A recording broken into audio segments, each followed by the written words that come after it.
Chief Mills, first off, you have mentioned publicly that you have some concerns when it comes to SB 50. Why is that? Well, Peter, thank you for having me on. And yes, I do have some concerns. About 50% of the guns that we get off the street that are being possessed illegally are from traffic stops.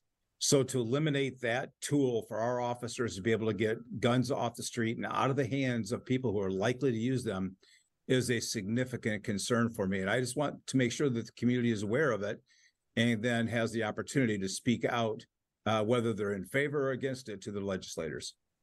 Supporters of SB 50 say that this will help to free law enforcement from minor traffic stops and allow them to focus on more important crimes, serious crimes. And also it will help to deal with racial profiling. Your response? I don't know how either of those will be the case. First of all, it does not free us up from minor responsibilities. It's very important, and the tools that have been given to us by the courts and the legislature are to be able to use traffic stops to be able to stop some criminal activity. So if people are transporting large amounts of drugs, if they're transporting firearms in their vehicles illegally, then we need to be able to have the opportunity to intercede and take those guns off the street. 3 times in the last week, our officers have taken guns out of the hands of kids who are driving their vehicles and shooting their guns in the air. That's exactly the kind of stuff our officers need to be able to do to keep this community safe. And I also don't believe it will have an impact on racial profiling.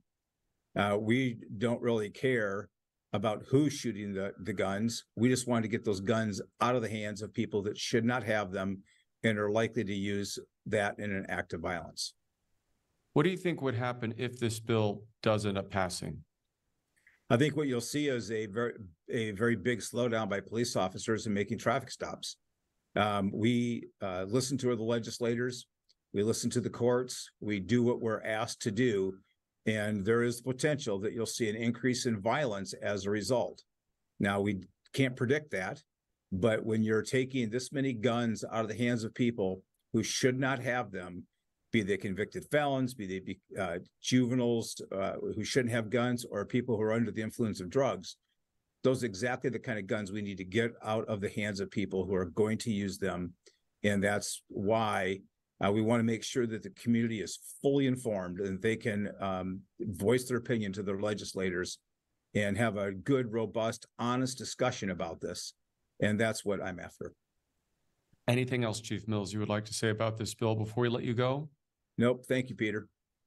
All right. We appreciate your time. Thanks.